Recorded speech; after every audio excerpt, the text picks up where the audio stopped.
Ah, I forgot my robe. My robe from Mara. How lucky was that? It was a gift from the game. I have this robe that gives 29 holy damage.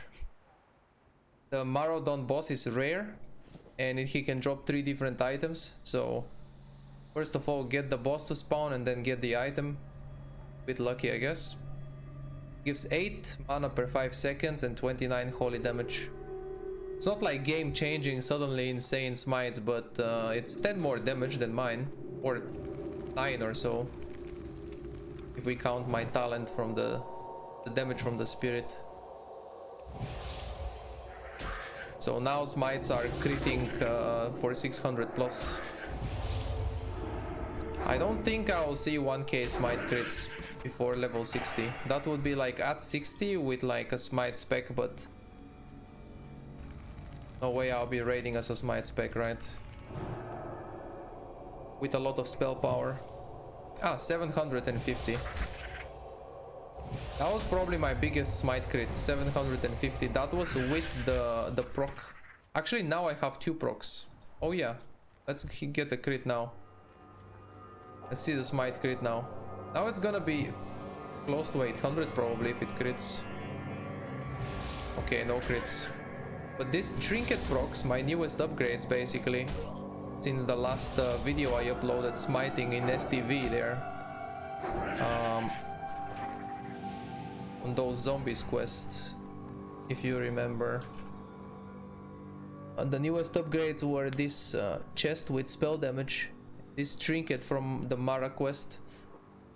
So when I get hit, I have a chance to get more intellect and spirit, which is good for me, very good for smite, because that intellect increases my crit, the spirit increases my damage through my talent. You know how it goes. On top of that, my damage from that talent is decent because every item that I have gives me spirit. But I didn't notice I finished this quest. Go to the next quest for more smite. My lock die. He's level 58, killing 48 mobs here. Don't tell me he's leveling like this to be safer. Don't tell me you're being safer like this. Maybe he's just farming something. Skinning. Yeah, he's skinning. Okay, crit me. There is the trinket proc. Okay. And now we have the spirit tap proc. So this is the time if you're going to crit. And I want the mobs to crit me because I have martyrdom now. You guys noticed I don't shield myself. I explained this in a comment before on one of the videos. I don't shield because the pushback is not so annoying. Smite is actually a 2-second cast, which is not a long one. So it's not annoying. And on top of that I have martyrdom. So there we go. He crit me and now I've been free casting. So I get free cast. So that's why I don't really shield. If I'm missing HP and I want to get it back up, I just renew myself. And also another thing that I always bring is the amount from renew healed is 747 and the amount absorbed from a shield is 615. So the renew heals more than what a shield absorbs, and the renew is 50 mana cheaper. So that way it's a bit mana saving to renew then shield. I forgot to mention something. Generally it's how I do it. Generally I would prefer to renew, not to shield. But against mobs that are cats and against mobs with dual wield like this guy, I would shield, yeah, sure. I'm not a hater of shielding, you know, it's nice to not get pushback, but if it's this guy who barely hits with this one-hander, look at the pushback. He didn't even hit me while I was casting. And now he only hit me once. So that's my reason to not shield all the time. But cats, the way they work is they have like the lions and the panthers, the way they work is they have really fast attack speed. That's why hunters tame them on PvP servers to annoy casters with the fast attack speed and big pushbacks. And yeah, against them I will shield. Against mobs like this guy with a two-hand weapon, who cares? He hits me every 3 seconds.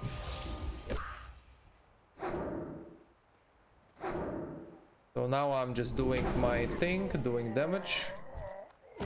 Regen mana. Now that I get in combat and my mana is not, the mana regen is cancelled anyway because I'm casting, I can just renew myself. On top of that, I have improved renew, like the way my spec is, my renew is stronger than usual. I don't know if the improved renew is calculated here on the tooltip of the ability.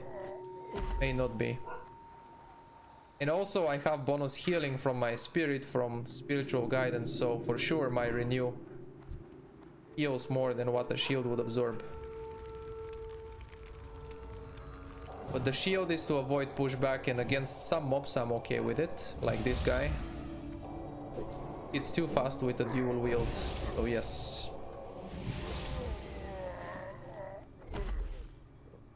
Gotta drink real quick. Haven't been critting. Where are the crits? When it comes to drinking, I do drink sometimes. It's not like never drinking. I don't remember Shadow. My main priest was leveled as Shadow. I don't remember how often I was drinking.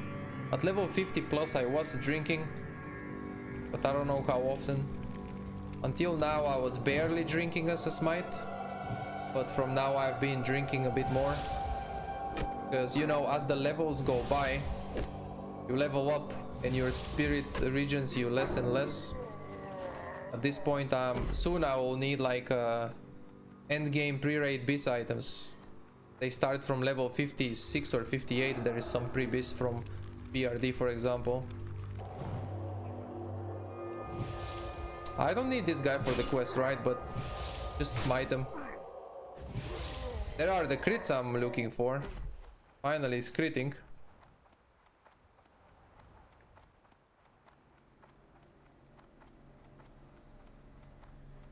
Let's go for the main guy in the cave there. Unless he's dead. I don't know if he's dead. Some Smite questing in Tanaris. This is what we're doing here. He's dead.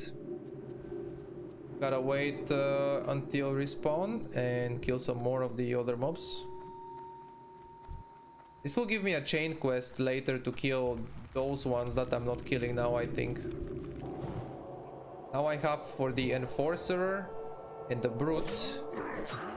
Later on I'll have a quest for some other ones higher level, maybe the Warlock and the Ogre with the two-hander weapon. I want my Mark of Chosen to proc here. We want this setup. Mark of Chosen to proc and Spirit Tap after a mob, and then we need to crit something.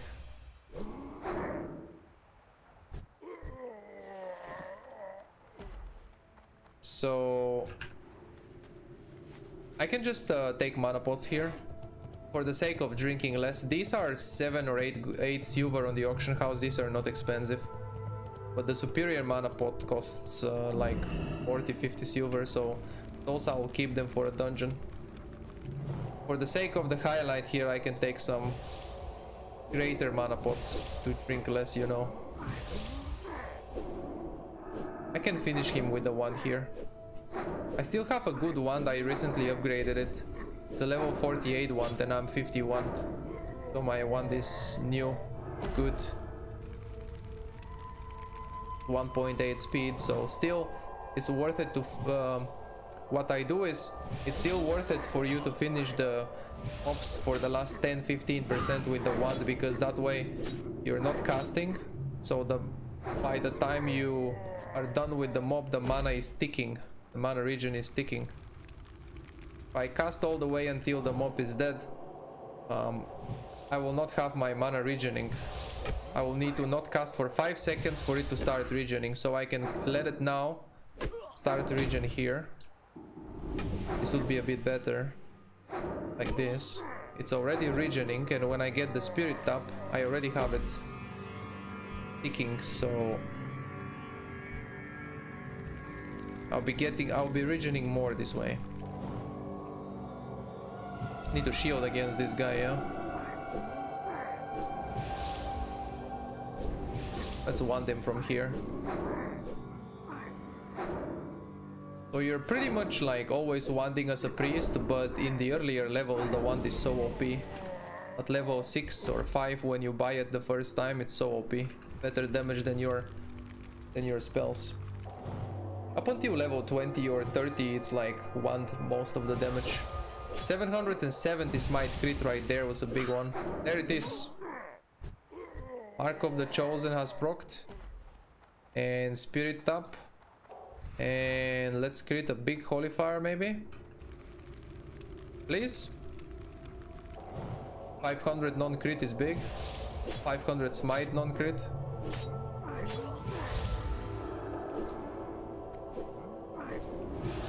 Now need to rest. Need to rest or let mana regen while going towards that guy. The one guy in the cave. The Gore Marok. The Ravager.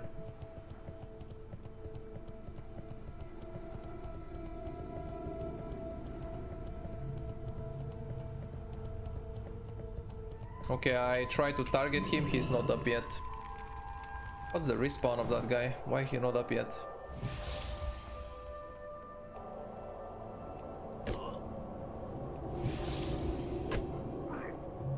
So this guy is barely hitting me.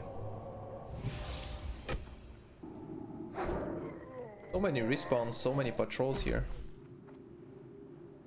These guys are green for me barely. So they are not attacking me from far. That's nice.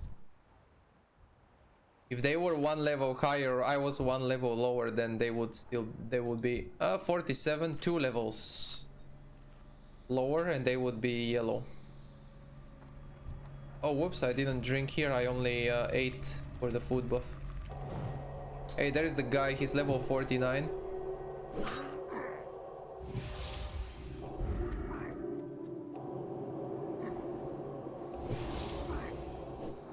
Let's see if we get the trinket proc here. Does it work on the hits that are absorbed by the shield? I don't think so, right? I need to actually take damage. It says when struck in combat, that means taking damage.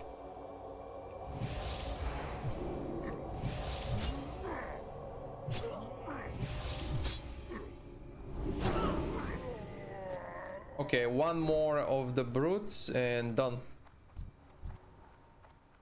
Done with this quest here. Gotta do 2 more quests in Tanaris right now. The quests are yellow, but a lot of the mobs are green because I do a lot of dungeons, you know, and I outlevel some of my quests. Actually, I have skipped a lot of quests because I do a decent amount of experience in dungeons. Now we gotta do the Thirsty Goblin and this one, which is to kill 8 of each mobs, those elementals down there. One of these quests was for Noggenfogger. Soon I'll get Noggenfogger. The first part is to do something in Tanaris, and then the next part was in Hinterlands to collect that mushroom or whatever, and then you get the Noggenfogger elixir. So that quest next.